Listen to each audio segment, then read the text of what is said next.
Channel வழியாக உங்கள் அனைவரையும் நான் வரவேற்றுக் கொள்கிறேன். இன்றைக்கு செப்டம்பர் மாதம் 9வது மாதம், செப்டம்பர் 1984 9வது மாசத்தில் அடியெடுத்து வச்ச காண செய்த என் தேவாதி தேவனுக்கு நன்றி கூறிக்கொள்கிறேன். எல்லா நண்பர்களுக்கும் சிறிய பிள்ளைகளுக்கும் நான் வரவேற்றுக் கொள்கிறேன். ஆம், எல்லாருக்கும் ஒரு அறிவுரை. எல்லாரும் நினைக்கிறீங்க இத்தனை மாசம் ஆனது ஆசீர்வாதம் இல்லை, எனக்கு எந்த ஆசீர்வாதமும் இல்லை, அதனால நான் என்ன பண்ணுவதுன்னு எல்லாருமே கலங்கி கொண்டிருக்கிறீங்க. அப்படித்தானே? வேலை செய்கிறேன், ஆனால் ஒரு ஆசீர்வாதம் இல்லை. ஆம், எல்லாரும் நாம் செய்ய வேண்டியது ஒரே ஒரு காரியம் என்ன தெரியுமா? விட வேண்டியதை விட வேண்டும், கடைப்பிடிக்க வேண்டியதை கடைப்பிடிக்க வேண்டும், விசுவாசம் வேண்டும். இந்த மூன்றும் இருந்தால் போதும். நல்ல பிரேயர் பண்ண வேண்டும். நண்பர்களே, சின்ன பிள்ளைகளே, ஆனால் அப்படிப்பட்ட ஒரு மனிதனை பார்க்கிறோம். யார் தெரியுமா? ஆபிரகாம் விசுவாசத்தின் தகப்பன் என்று அழைக்கப்படுகிறார். தேவன் அவருக்கு ஒரு பெருமை கொடுத்தார், விசுவாசத்தின் தகப்பன். ஆனால் அவனுக்கு ஏராளமான ஆசீர்வாதங்கள் இருந்தது. இன்னும் அதிகமாக ஆசீர்வதிக்க போகிறேன் என்று சொல்லி தேவன் சொல்லுகிறார், இறைவன் சொல்லுகிறார். அதற்காக ஆபிரகாத்தை அழைத்து சொல்லுகிறார், உன்னுடைய வீடு, உன்னுடைய தாயின் தகப்பன், சகோதரர்களை எல்லாரையும் விட்டுவிட்டு என் பின்னாலே வா. நான் காட்டுகிற தேசத்திலே நீ போக வேண்டும், அப்போதுதான் உன்னை ஆசீர்வதிக்க முடியும் என்று சொல்லி சொன்னார்.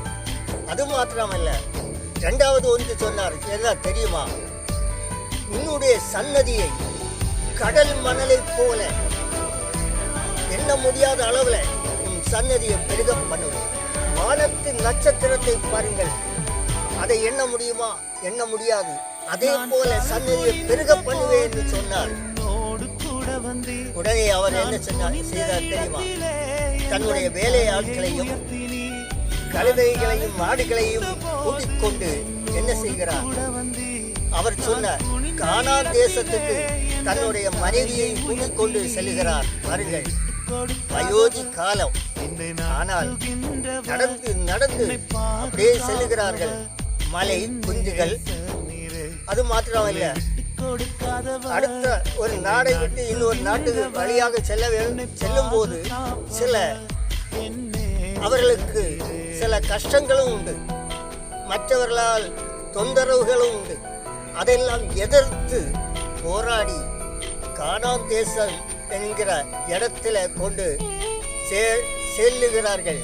அங்கே இறைவன் சொன்னார், கானான் தேசத்திலே தேனும் பாலும் ஓடுகிற தேசம் என்று சொல்லி. ஆனால் அங்கே நடந்த என்ன தெரியுமா? அங்கே சென்று பார்த்தால் பாலும் இல்லை, தேனும் இல்லை. பாருங்கள், அங்க போன உடனே பாலும் தேனும் கோரி எடுத்து நமக்கு விற்று பெரிய ஆளாக ஆகலாம் என்று நினைத்தோம், நம்ம நினைப்போம். அப்படிதானே? ஆனால் அங்கே சென்ற போது கடுமையாக உழைக்கிறார்கள் வேலையாட்கள், குளம் வெட்டுகிறார்கள், அப்புறமாக அந்த இடத்தை சுவைப்படுத்துகிறார்கள். இன்றைக்கு மிஷின் உண்டு கலைப்பதற்கு, அங்கு மிஷின் கிடையாது. பாருங்கள், மம்மட்டின்னு சொல்லுகிற பொருளை நம்ம கலைக்கிறோமே, அதே போல பொருளை எல்லாம் வைத்து அங்கே பாறைகளை உடைத்தும் பூமியை சுவைப்படுத்தி என்ன செய்கிறார்கள்? விதைக்கிறார்கள். ஆனால் அவனுக்கு இன்னும் ஆசீர்வாதம் வரவில்லை. என்ன ஒரு குறை இருக்கிறது பாருங்கள், அவர்தான் குழந்தை இல்லை. ஆபிரகாமுக்கு 100 வயசாகிறது, சாராளுக்கு 90 வயசாகிறது. பாருங்கள் நண்பர்களே, ஆனால் அந்த சார பெண்களுடைய ஸ்திரீகளுடைய வழிபாடும் நின்று போச்சு. டாக்டர் சொல்லுவார்கள், இப்படிப்பட்டவர்களுக்கு நீ குழந்தை பிறக்காது என்று சொல்லி. ஆனால் குழந்தை தேவன் கொடுக்கிறார். பாருங்கள், 90 வயசுலேயும் 100 வயசுலேயும் அவர்களுக்கு ஒரு குழந்தை, அழகான ஆண் குழந்தை பிறந்தது. பாருங்கள், அந்த ஆண் குழந்தை பெற்று எடுத்து ஆளாகி வளர்ந்து வருகிற வேளையில இறைவன் திடீர் ஒரு குண்டு எடுத்து போடுகிறார். என்ன தெரியுமா? உன்னுடைய புத்திரனை, உன்னுடைய மகனை எனக்கு என்ன தர வேண்டும், பலியாக கொண்டு தா என்று. பாருங்கள், ஒரு ஆடா ஒரு புறா குஞ்சா கேட்டிருந்தா கொடுக்கலாம், இல்லை காணிக்கையை கொடுத்திருக்கலாம். ஆனால் அவர் கேட்டது கொடுத்த அந்த மகனை திருப்பி கேட்கிறார். பாருங்கள், ஆபிரகாம் என்ன செய்கிறார்? நீர் தந்தது உனக்கு தான் என்று சொல்லி மலைக்கு கொண்டு போகிறார் பலி செலுத்துவதற்கு. அங்கே கொண்டு போய் விறகு எல்லாம் அடுக்கி பலிக்கு உள்ள காரியங்களை செய்து, ஆனாலும் புத்திரன் கேட்கிறார், பலிக்கு உள்ள ஆடில் எங்கே? அப்பம் சொல்லுகிறார், சாரப்பா பார்த்துக் கொள்ளுவார், இறைவன் பார்த்துக் கொள்ளுவார் என்று சொல்லி பொறுமையோடு கூட்டிக்கொண்டு சென்றார். அங்கே கையும் காலையும் கட்டி அந்த பலிபீடத்திலே படுக்க வைத்து அருவா தூக்கி அப்படியே வெட்ட போகிறார். பாருங்கள், அப்பந்தான் ஒரு அசிரீரி வார்த்தை கேட்கிறது, ஆபிரகாமே, ஆபிரகாமே, சற்று பொறு, உன்னுடைய விசுவாசத்தை நான் சோதித்து பார்த்தேன். நீ விசுவாசத்தில் உறுதியாய் இருக்கிறாய். மகனை விட்டுவிடு, பிள்ளாண்டனை விட்டுவிடு என்று சொல்லி, அதோ அந்த முள் உதர்ல ஒரு ஆடு நிற்கிறது. பாருங்கள், அந்த ஆடை கொண்டு வந்து எனக்காக பலி செலுத்து என்று சொன்னார்.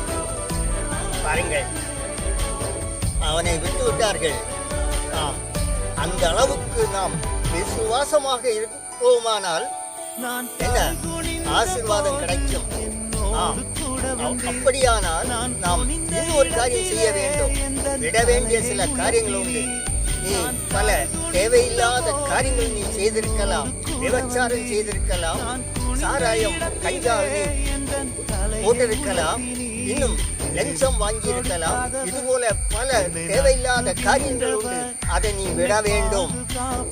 கடைப்பிடிக்க வேண்டிய காரியங்கள் நல்ல விசுவாசம், நம்பிக்கை, மற்றவர்களுக்கு நல்ல காரியங்கள் செய்கிறது, பிரார்த்தனை செய்கிறது. இப்படிப்பட்ட நல்ல காரியங்களை நீ செய்ய வேண்டும். மூன்றாவது, விசுவாசிக்க வேண்டும், இந்த காரியம் நடக்கும் என்று. அப்போது உனக்கு ஆசீர்வாதம் வந்து சேரும். என்ன நண்பர்களே, பிள்ளைகளே, இன்று முதல் நீங்கள் அந்த ஆபிரகத்தை போல நம்பிக்கையோடு விசுவாசத்தோடு விட வேண்டியதை விட்டு கடைப்பிடிக்க வேண்டியதை கடைப்பிடித்து விசுவாசத்தோடு நாம் கடந்து செல்வோமானால் நமக்கு ஆசீர்வாதம் வந்து சேரும். இந்த 2024 நாம் 9வது மாசத்திலே நாம் இதை செய்வோமானால் நமக்கு ஆசீர்வாதம் வந்து சேரும் என்று நான் என்னுடைய பிள்ளைகளுக்கு நான் சொல்லிக் கொள்ளுகின்றேன்.